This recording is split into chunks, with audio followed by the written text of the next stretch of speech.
de manera categórica que el Espíritu de Dios estaba sobre él. Cuando hablamos sobre él, hablamos que estaba con. De alguna manera estaba respaldando, estaba caminando con él, estaba acompañando su trayecto. Pero hay algo más importante que me dice: por cuanto me ha ungido para, 2 puntos.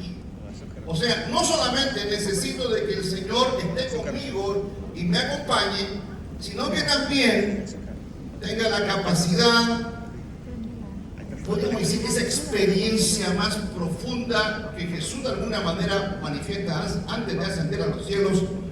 Estas señales seguirán a los que creen en mi nombre. Impondrán las manos sobre los enfermos y los enfermos sanarán. En mi nombre echarán fuera demonios. Amén. Tomarán en sus manos serpientes y escorpiones, o tomarán cosas mortíferas y no les harán daño. Estas señales son señales visibles de aquellos que han creído en mi nombre. ¿Cuántos creen todavía? Porque hay un cuestionamiento a veces teológico, de teólogos más liberales en esto.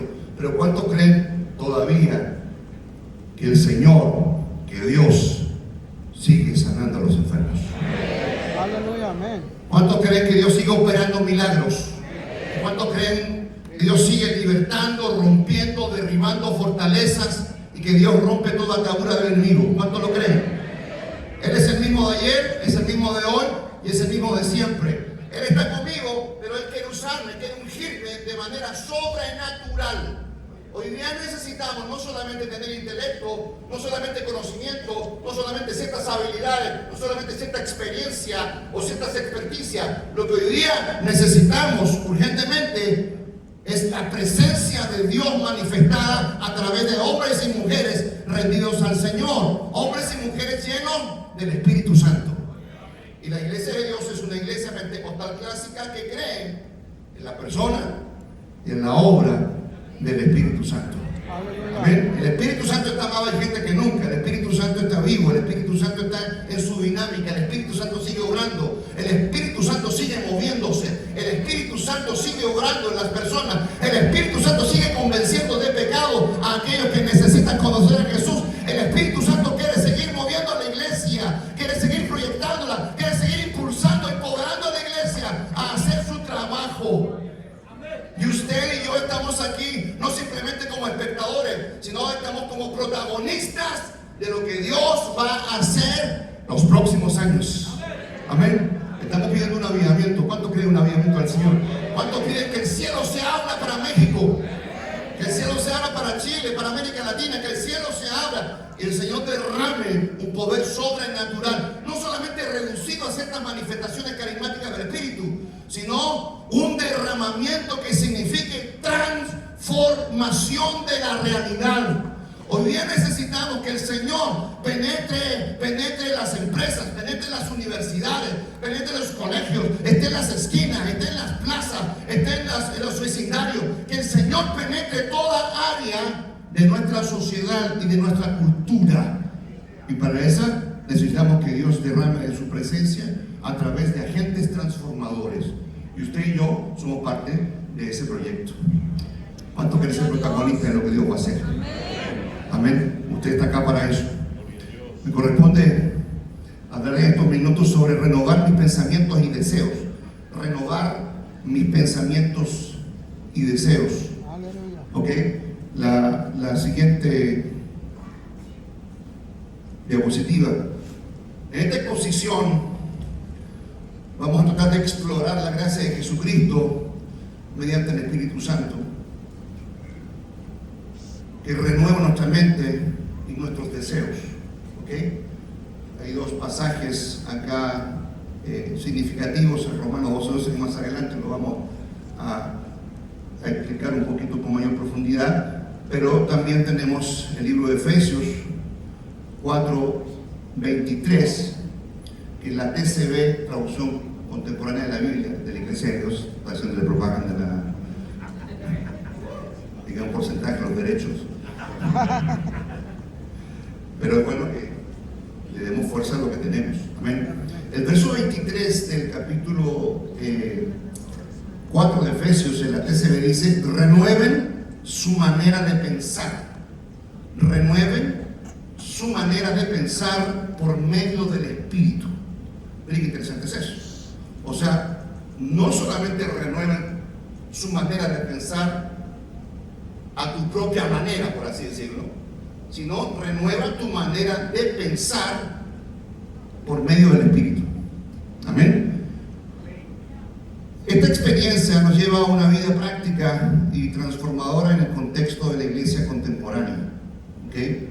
O sea, la idea es entender que estos procesos transformacionales no solamente sean experiencias netamente personales y que se enclaustren simplemente en algo personal, sino que estas experiencias personales tengan la capacidad de poder transmitirlas, exponerlas visiblemente a través de una transformación en la iglesia de hoy, en la iglesia contemporánea. Hoy día necesitamos iglesias que se visibilicen. Hoy día necesitamos iglesias en los barrios, en los contextos sociales, que realmente le digan al público: aquí está la iglesia. Hay situaciones cuando a veces realizamos encuestas alrededor de la iglesia, nos damos cuenta de que la gente que rodea la iglesia no conoce la iglesia. No sabe que es una iglesia, hay un edificio, y es porque la iglesia realiza todo su trabajo dentro de sus cuatro paredes. No se visibiliza, no se exterioriza. Tuve la oportunidad de escuchar a un senador de la República de Chile que fue presidente del Senado. Y él decía: bueno, ustedes tienen que, ustedes son cristianos, decía él. Estábamos escuchando, estaba evangelizando el senador. Ustedes son cristianos, son de la iglesia, decía en su terminología, pero yo entiendo que ustedes tienen que cumplir un rol visible, decía él.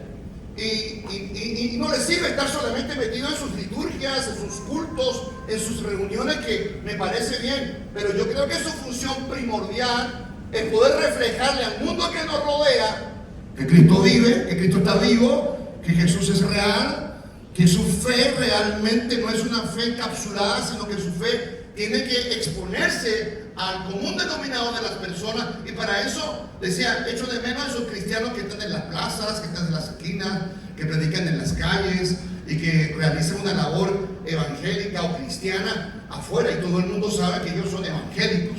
Entonces, esa es la función. El Cristo que está dentro del templo, dentro de la estructura, es el mismo Cristo que está en las plazas, que está afuera, que está en la calle, que está en el vecindario, que está en la empresa. Es el mismo Cristo. Y él decía: ustedes necesitan hacer ese trabajo. Segunda experiencia, un senador me invita a almorzar a su oficina. Yo viajé y me senté con él 2 horas. Y él me decía: mira, lo único que quiero decirte, que en el Senado, todos los que estamos sentados en el Senado, 3 solamente se salvan. Yo abrí los ojos. ¿Cómo es eso? Claro. Ellos por un lado te dicen sí, pero cuando votan, votan no. Y cuando enfrentamos temas valóricos y temas transversales que de alguna manera, yo entiendo, yo soy católico, me dijo, pero yo entiendo que los temas valóricos, transversales, que están de alguna manera fundamentados en la Biblia, son temas muy sensibles para ustedes como cristianos evangélicos. Sí, ¿verdad? Las libertades de la vida, del matrimonio, de la familia, la patria potestad de la crianza de los padres hacia los hijos y no del Estado.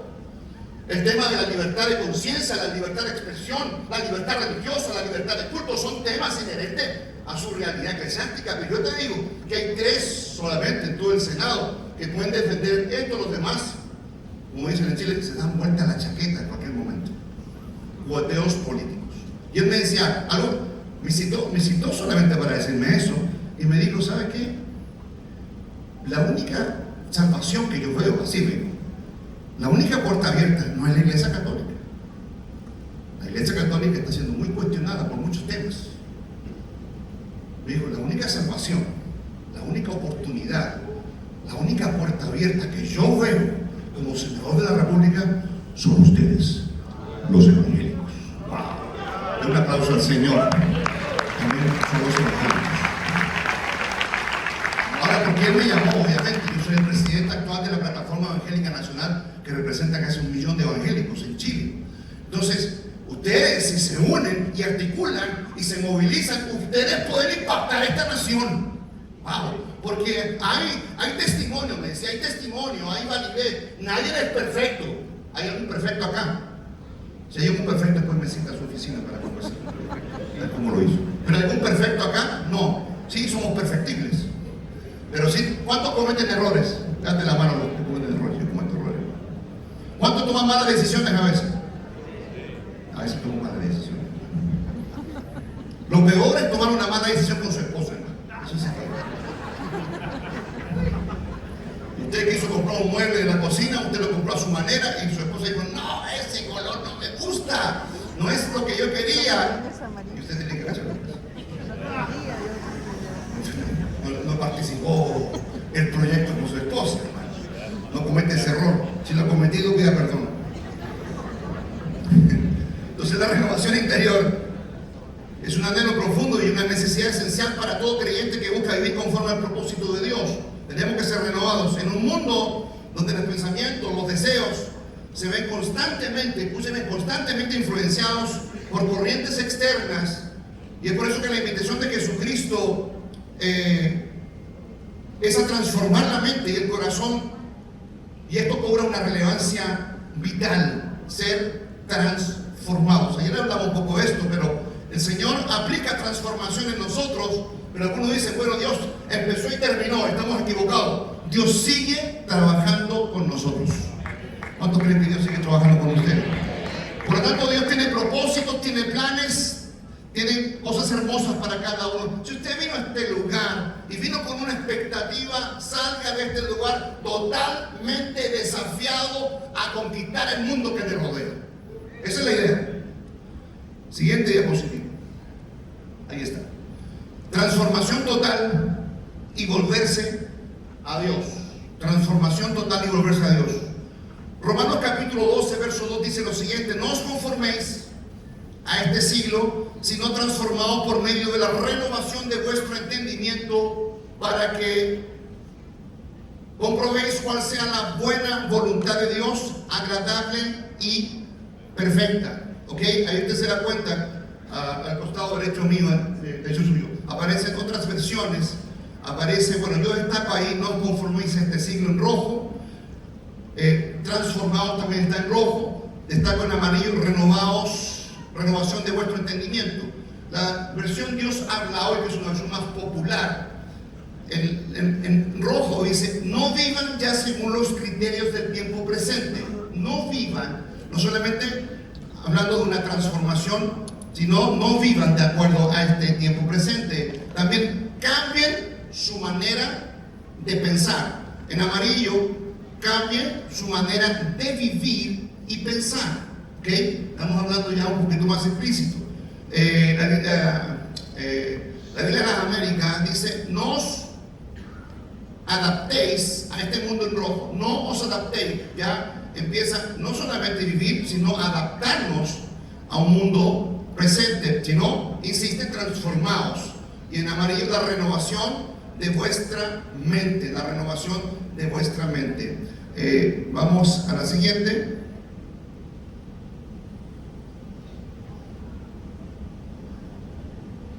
Bueno, ahí está más. La NBI también dice: no se amolden al mundo actual, sino transformados.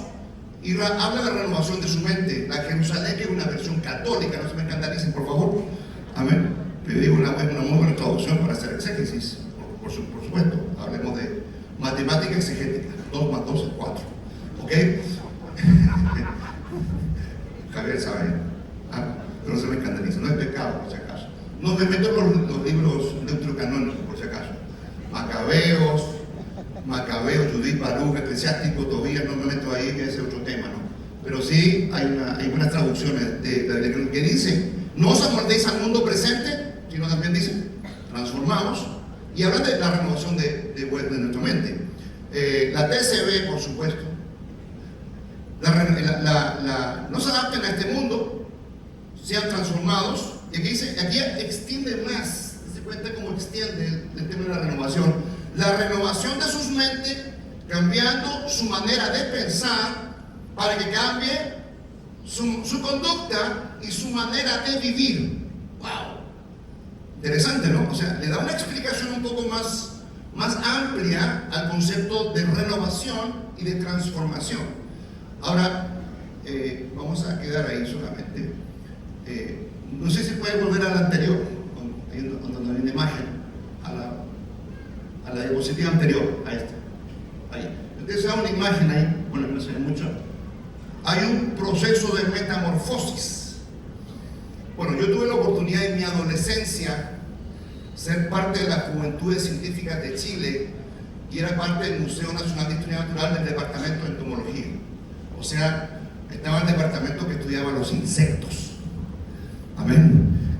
Tuve la gran bendición de conocer las mariposas más hermosas del mundo, la colección más selecta de mariposas. Cuando entré a ese lugar, que era un lugar muy privado, yo era un jovencito, quedé impresionado de la belleza de estos lepidópteros, o sea, mariposas, ¿ok? Con inmensas mariposas. Lo que más me impresionó es cuando logré ver una mariposa totalmente plateada, sus alas plateadas, brillantes, o sea, una belleza impresionante en un ser vivo como ese, ¿ok? Y tremendas mariposas, había muestras de África, de Oceanía, de Australia, de América, en distintos lugares, las mejores selecciones de los lepidópteros, de estos lepidópteros, los más atractivos, más exóticos del mundo. Pero cuando yo estaba ahí en ese proceso, y usted conoce o ha leído sobre el proceso huevo-larva, pupa, crisálida, imago, estado adulto, usted entra en un proceso de transformación y usted quizás nunca se va a imaginar que desde un huevo que después se reproduce en una larva, es una larva que es como un gusanito, ¿ok? Un gusanito con bastantes patitas.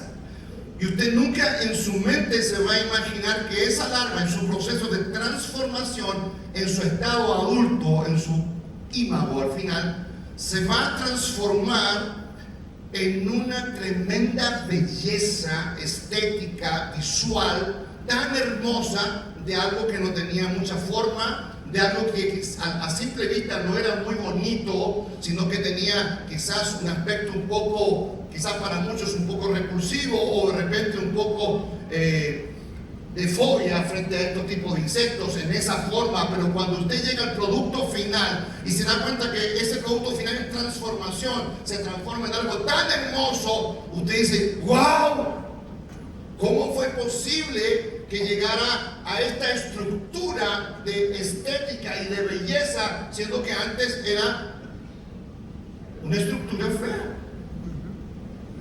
Amén.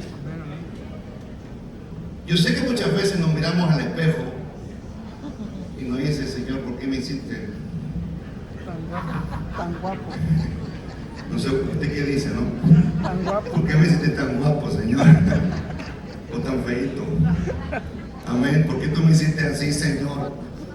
Y no sé si usted le dice que es bello a su esposo, y su esposo usted le dice que es bella. ¿Cuántos matrimonios hay acá? Bueno, la mayoría son matrimonios.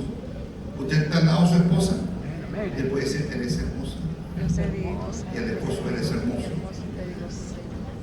Yo le digo a distancia a mi esposa: eres hermosa. Amén. Aunque usted no lo crea.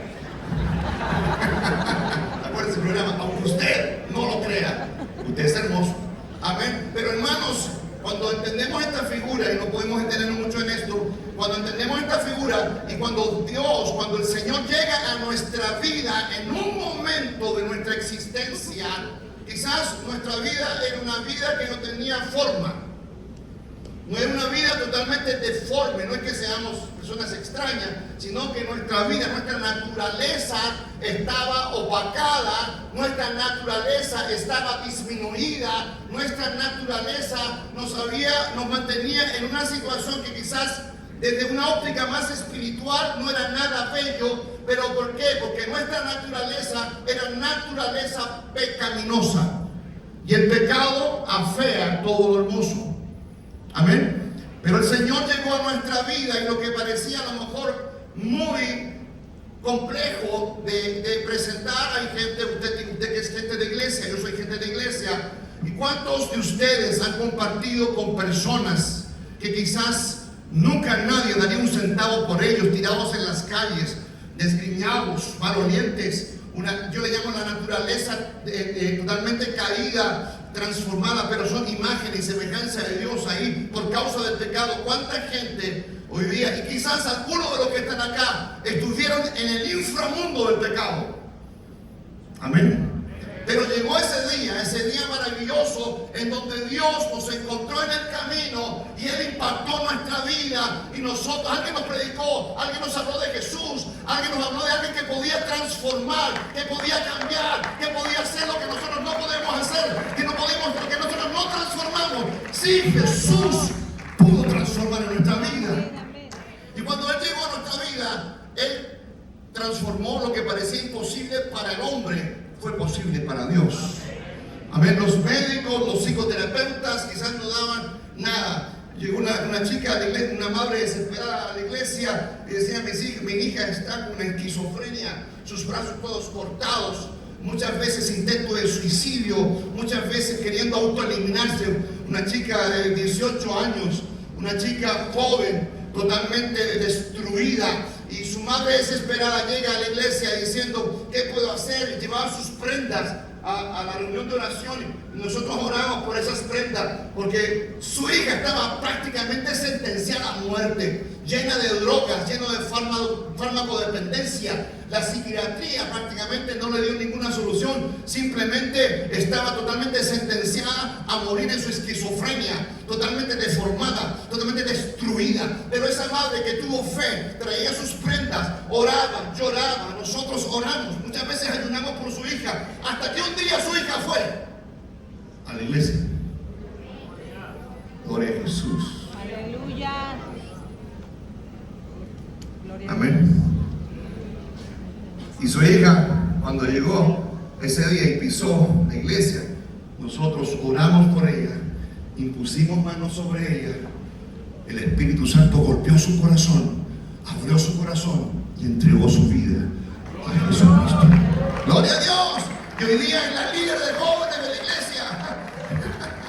Amén, es la líder de jóvenes. Y se casó con un joven que venía del inframundo de las drogas, dependiente en hogares, y hoy día es su esposo, hoy día transformados, cambiados, dando testimonio de que verdaderamente Cristo transforma a las personas.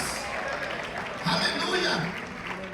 Llegó otra chica, otra iglesia, pastoreando. Su madre, la hija, literalmente estaba loca, crazy, loca. Sentenciada por los médicos, está loca, más que trastornada. Pero cuando llegó ese día, su madre con fe, nosotros ministramos la vida de la loca. Amén. ¿Y saben lo que Dios hizo? Dios transformó la locura en algo hermoso, en donde ella después glorificaba a Dios, exaltaba su nombre, exaltaba el poder de Dios, porque lo que no hizo los médicos, lo que no hicieron los psiquiatras, lo hizo el más grande, Jesucristo el Señor. Nunca nos cansemos de hacer el bien, nunca nos cansemos de seguir proclamando el Evangelio de Jesucristo. ¿Cuántos se sienten honrados por servir a Dios? No existe mayor honra que servir a Dios. Cuando un día le dijeron al presidente, a Billy Graham, que está en la presencia de Dios, le dijeron: usted puede ser el presidente de la República. Dijo: no, yo no puedo ser presidente de la República, aunque podía hacerlo, quizás por la fama que tenía. Pero si yo acepto, me rebajaría, porque yo tengo uno de los órdenes más importantes que es ser un siervo de Dios, un ministro. Por tanto, la labor que usted desarrolla es una labor extraordinaria. Dios lo escogió, Dios lo miró, lo escogió para un servicio extraordinario, el servicio de Dios. Y eso es incomparable. ¿Cuántos están agradecidos por él? La siguiente diapositiva, por favor. La siguiente.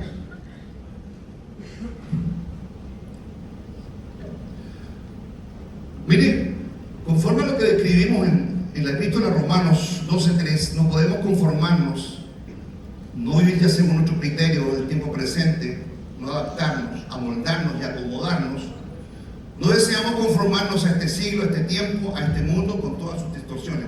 Nos damos cuenta de que no hay un acoplamiento al sistema humano que está guiado por la naturaleza pecaminosa, sino nos lleva a provocarnos a una transformación. Siga adelante, por favor. La siguiente.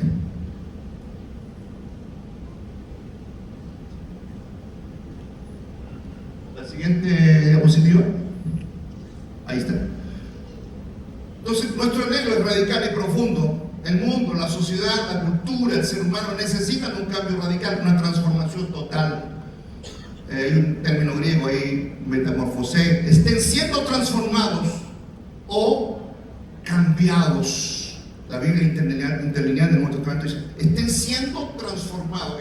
Esa actitud continua, este verbo continuo, estén siendo transformados, significa que es un acto dinámico, no es estático. ¿Ok?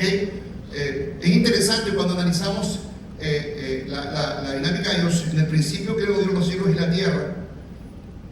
Para Elohim, para creó, concepto presente pretérito. O sea, Dios creó en el pasado. Dios creó el cielo, la tierra, ordenó la tierra, y una creación pretérita del pasado.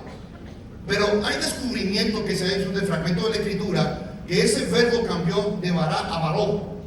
O sea, se cambia una vocal, bará a baró, y ese baró significa creando.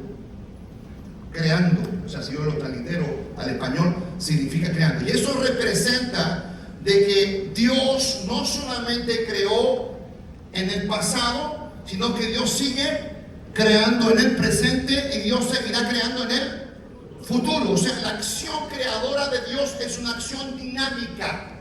Amén. O sea, que Él sigue creando hoy día, sigue obrando, sigue moviéndose, sigue haciendo una obra poderosa y sobrenatural. Dios sigue operando milagros. Al que le falta un riñón, Dios le puede traer un riñón. Si tienes leucemia, Dios puede hacer una transfusión de sangre completa y te da nueva sangre. Amén. Hay testimonio para eso. Amén. ¿Cuánto creen que Dios puede transformar, hacer cosas creativas? Cuando hablamos de milagros, hablamos de actos creativos.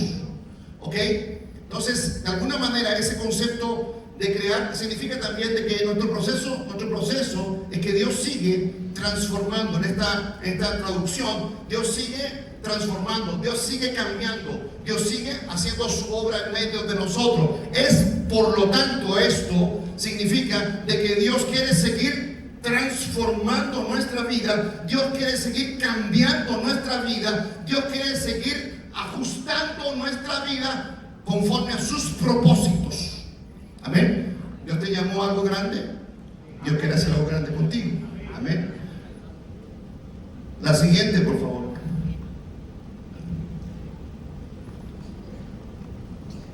El apóstol Pablo menciona justamente en este título el término transformación. Y curiosamente, escuche bien esto, el filósofo Aristóteles, filósofo griego, menciona este término en el idioma griego como metanoia.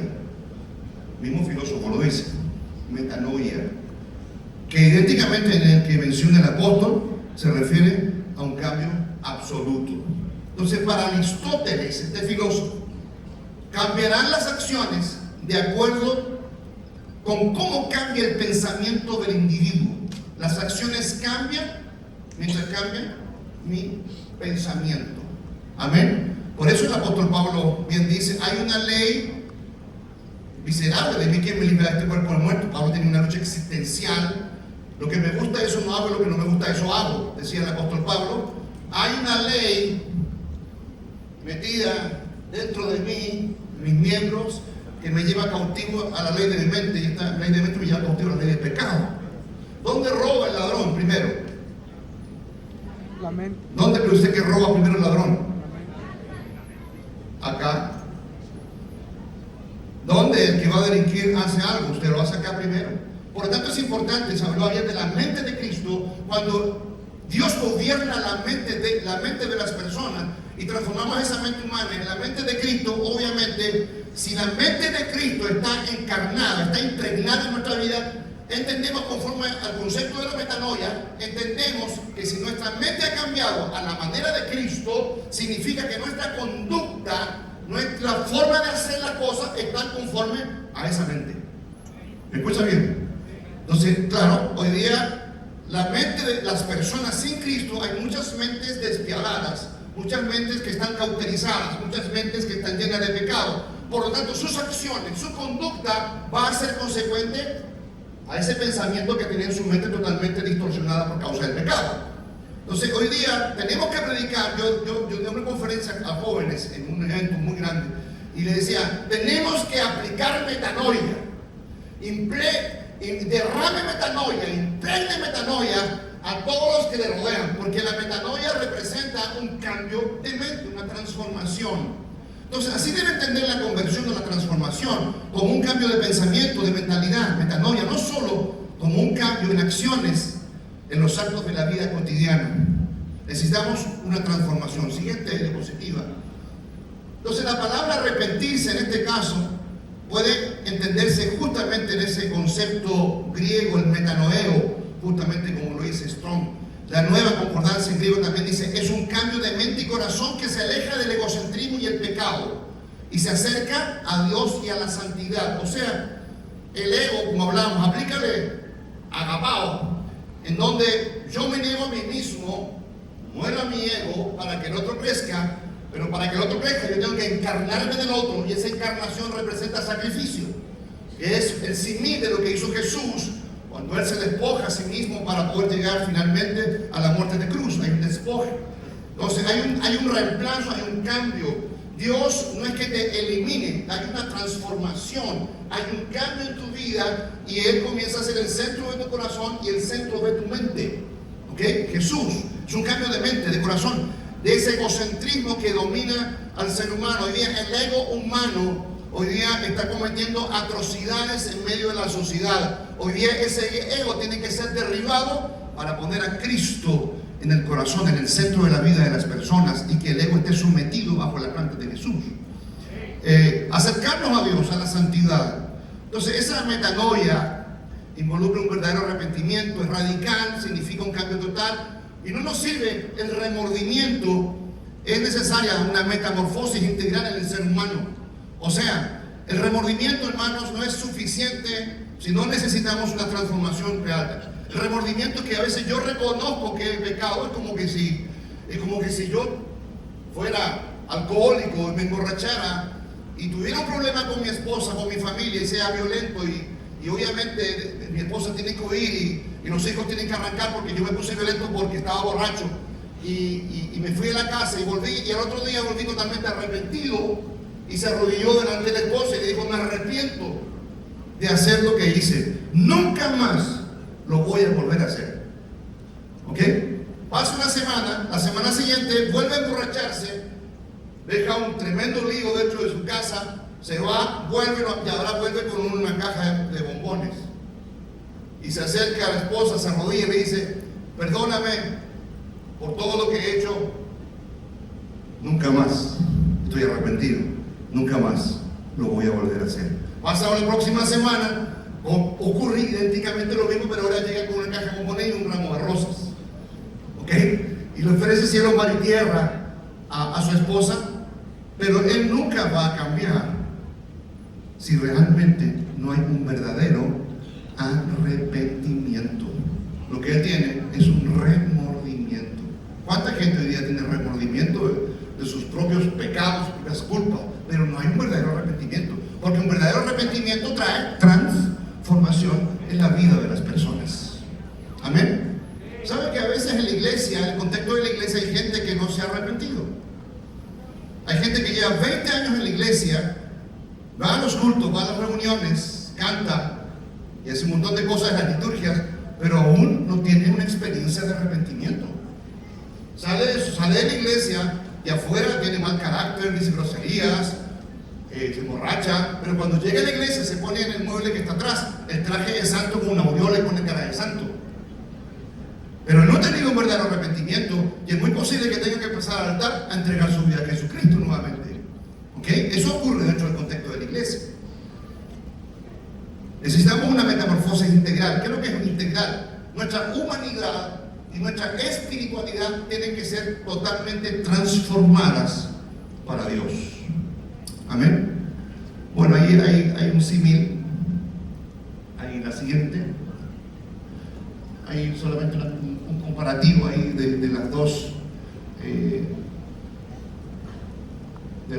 traducciones. Una en NBI, que habla de Mateo 3:2, arrepiéntanse porque el reino de los cielos se acerca.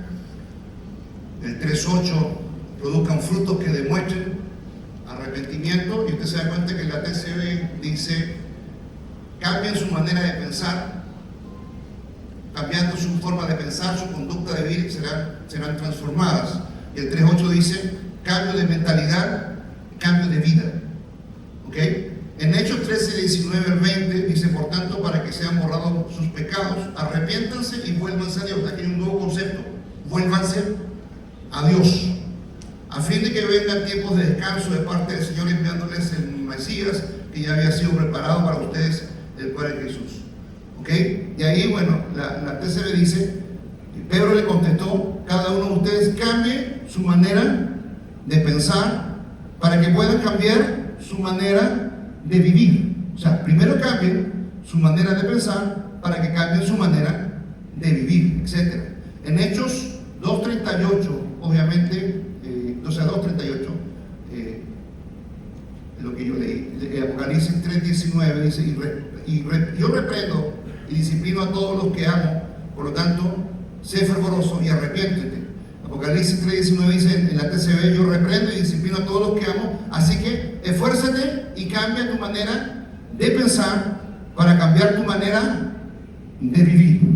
Conforme a lo que dice la Escritura, y podemos hacer un análisis más profundo, más exegético, pero entendemos que es necesario cambiar nuestra manera de pensar para cambiar nuestra manera de vivir. ¿Me escucha bien? Si usted tiene una mentalidad pesimista, si usted tiene una mente negativa, si usted tiene una mente que las cosas no pueden resultar, sus acciones van a ser consecuentes a su pensamiento. Su acción va a ser pesimista, su acción va a ser de imposibilidad, su acción va a ser de reclamo continuo, porque su mente de alguna manera condiciona su conducta. ¿Me escucha bien? Lo puedo conectar al concepto de espiritualidad. ¿No está ahí? El concepto de espiritualidad, desde las definiciones múltiples de distintos autores, se concentra en una sola frase: estilo de vida. Estilo de vida. No un reduccionismo a ciertas experiencias carismáticas en el espíritu, sino más bien al estilo de vida. Y si hablamos de pentecostales, un estilo de vida pentecostal. ¿Ok? Por lo tanto, todo lo que hacemos, no solamente dentro del contexto de la iglesia, sino en la sociedad, cuando estoy en el trabajo secular, cuando estoy haciendo mis quehaceres de la casa, o me estoy relacionando con los vecinos de mi barrio, o estoy de alguna manera estoy en la universidad, estoy con los profesores, con los compañeros, mi estilo obviamente va a ser un estilo que va a marcar la diferencia en medio del común denominador de los demás, ¿ok? Porque mi estilo de vida demuestra mi espiritualidad ante los demás, y eso es público, ¿ok? Y esto significa, hermanos, en la espiritualidad, significa de que mis conductas, el doctor Steve Blank, que algunos conocen, un doctor de la Iglesia de Dios, que escribió un libro muy conocido, Espiritualidad Pentecostal, él habla justamente de la triada de la espiritualidad. Habla de la ortodoxia, de la ortopatía y de la ortopatía. Voy a meterme con la ortokinesis, que es una propuesta de Jackie Jones, ¿ok? Pero esa ortodoxia, esa doctrina correcta, ese aspecto formativo, ese aspecto en donde cuando tenemos el contacto con Dios comienzan a nutrirme de los mensajes, me nutro del discipulado, me nutro del estudio bíblico, me nutro de esta nueva dinámica de conocimiento y voy impregnando todo el conocimiento. Vengo a una vida no cristiana y llego a Cristo y comienzo a internalizar en mi vida todo el conocimiento necesario como una verdadera esponja que absorbe, como un nuevo que soy, todo el conocimiento.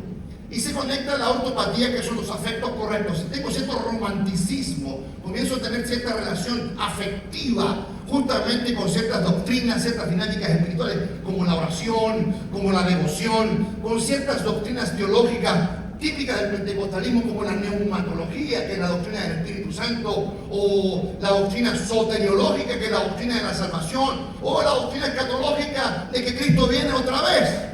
A propósito, ¿cuánto creen que el Señor viene otra vez? Tengo que preguntar, hermano, que me he encontrado con buenas sorpresas por ahí. ¿Cuánto esperan el retorno de Jesús? Wow, esos son los pilares de nuestro pentecostalismo, herencia wesleyana, pues, hermano. Amén. Amén. Evangelio quinto.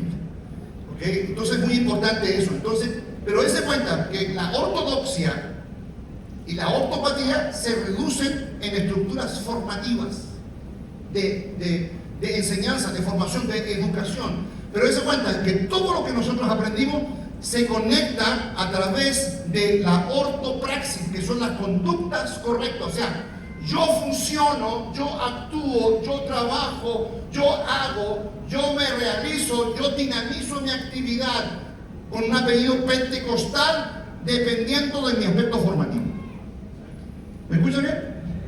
Usted sabe que las formas de pensamiento han cambiado en la iglesia de Dios. Me metí la pata de los caballos, ¿no? Amén. O dentro del pentecostalismo clásico, criollo o foráneo, ha habido un cambio en la espiritualidad. Yo como dijo el obispo, porque yo conozco bien la iglesia, bueno, yo vengo del nacimiento de la iglesia de Dios y nunca me he apartado de ella. Soy fiel a la iglesia de Dios. Si usted me saca una radiografía, me sale un escudo, un escáner, hasta un examen nuclear me aparece ahí. La conozco muy bien, el antes y el después, hermano. Amén. Pero dése cuenta, cuando yo lo observo a ustedes, cuando yo observo la iglesia, nuestra iglesia de Dios, de los años 70, es 180 grados diferente a la iglesia de hoy. ¿Saben ustedes? Los jóvenes de hoy, ¿cuántos hay un joven acá? No conocen la iglesia de Dios antaño. Amén. Es una iglesia conservadora. Es una iglesia con una hermenéutica y una interpretación de la espiritualidad y la santidad muy particular, cuasi fundamentalista. Wow. ¿Ok? Pero por ejemplo, les pongo en forma práctica, las mujeres no podían usar pantalones. Pecadora. Disciplina. Es una broma, no salga llorando después. Pero todas las mujeres no podían usar pantalones, no podían cortarse el cabello, no podían maquillarse. Los hombres no podían usar barba, era pecado. Ay, ay, ay, madre. Los hombres no podían tener pelo largo, ¿ok? Incluso había iglesias en donde las mujeres se sentaban en una columna y los hombres en otra columna. Si tú ibas a una piscina, al mar, se bañaban primero las mujeres y después los hombres, porque no podían mezclarte, porque eso podía causar de carnalidad, pecador. No podía, estaba prohibido ir a un estadio de fútbol, estaba prohibido ir a un cine, porque en silla de escarnecedores te has sentado. ¿Es cierto, hermano? No podías tener amistades con gente no cristiana o de tu iglesia, porque esos eran mundanos, concepto pentecostal, mundano. Amén. Todos teníamos que andar de corbatita. Usted está en disciplina porque está en corbata.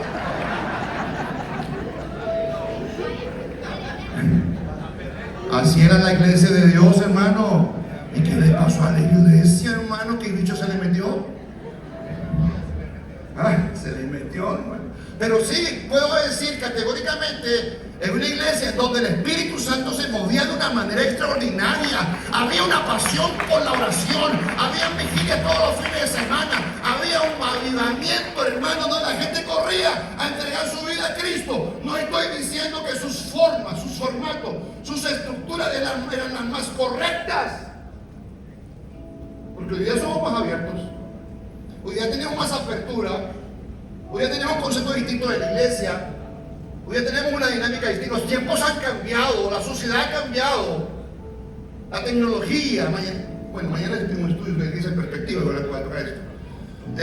Y vamos a entender que la iglesia. Y los jóvenes de hoy día, bueno, la tesis que yo realicé, es uno de los resultados, es que el gran campo de misión, escuchen bien esto, el gran campo de misión es la generación emergente. ¿Qué significa eso? Tenemos que alcanzar a la juventud para Cristo. Si no somos capaces de alcanzar esta generación para Dios, la generación que viene no conocerá a Dios. Si no somos capaces de alcanzar la generación que viene no conocerá a Dios. Que Dios nos ayude, hermanos. Amén. Que Dios nos ayude a poder entender estos principios. Hoy hay mucho que hablar, pero solamente mencionar esto.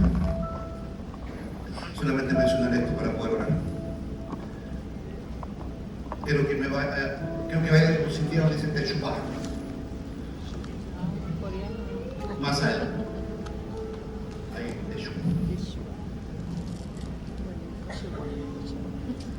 Volvernos a Dios. Nosotros a veces nos encapsulamos en el arrepentimiento con un cambio de mente. Reconocemos muchas veces nuestro estado, la situación in situ actual de cómo estamos, y reconocemos que a veces no estamos bien delante de Dios. El ciclo del pecado que vivió Israel en todos sus periodos de monarquía y profetismo respondía a un ciclo permanente dentro de todas las monarquías y dentro de todas las manifestaciones imperiales. Un ciclo permanente, ese ciclo de pecado, en donde lamentablemente la gran mayoría de los monarcas de Israel y de Judá fueron malos gobiernos. Ustedes lo saben, ¿no? Malos. Y en medio de los gobiernos se levantaban profetas que la gran mayoría fueron mártires, porque a ningún rey le gustaba que le quedara el pecado en la cara. O Juan el Bautista le cortó la cabeza. Wow. Amén. Hoy día se habla de escuelas proféticas, escuelas apostólicas. No sé si hay algún apóstol acá, o algún profeta. Amén. Quizás podamos tener ciertos requerimientos, ciertos cuestionamientos a este tipo de situaciones. Pero yo creo que la iglesia sí desarrolla como iglesia una función profética y también desarrolla una función apostólica. Y cuando hablo de la función profética, significa que la iglesia toma el rol como iglesia de anunciar el mensaje carismático de Dios, pero también tiene que tener la capacidad de denunciar los males del pueblo. Tenemos que denunciar la mentira, la injusticia, la corrupción. Nosotros no podemos encapsularnos solamente en nuestras reuniones. Tenemos que públicamente decir: esto está malo, lo que es malo es malo. Amén. Y la iglesia tiene que alzar su voz. No sé si alguien quiere ser mártir acá. Amén. Entonces el ciclo del pecado es el siguiente, con esto termino. El famoso Techubá, que es justamente un concepto más originario del arrepentimiento en el Nuevo Testamento, dentro del concepto hebraico, y es precisamente regreso o ir hacia atrás, ese como dice Zacarías, ese volvernos a Dios.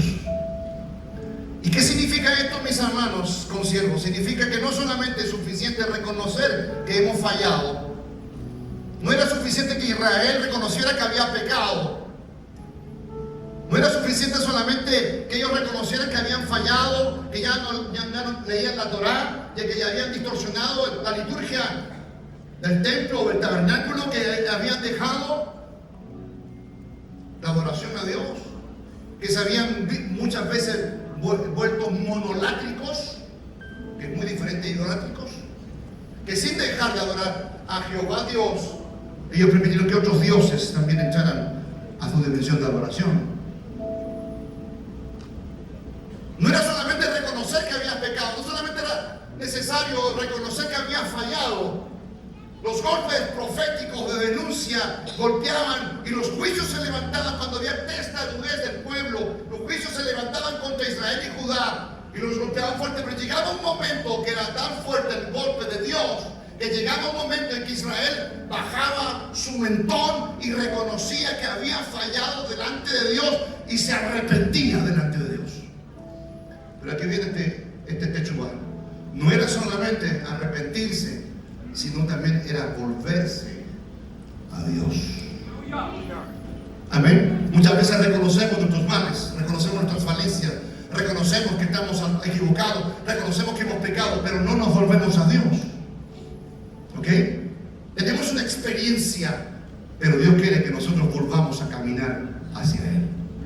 Hoy día necesitamos un ministerio, vamos a dejarlo hasta ahí, un ministerio que reconozca que sin Él no somos nada y que sin Él nada podemos hacer. Que nuestro camino tiene que estar en retorno a caminar en dirección a Él. Mientras el mundo y la humanidad caminan en otro sentido, el cristianismo camina en el sentido hacia Dios. Si queremos cambiar nuestros deseos, sus pensamientos, tenemos que permitirle al Señor que gobierne nuestra mente.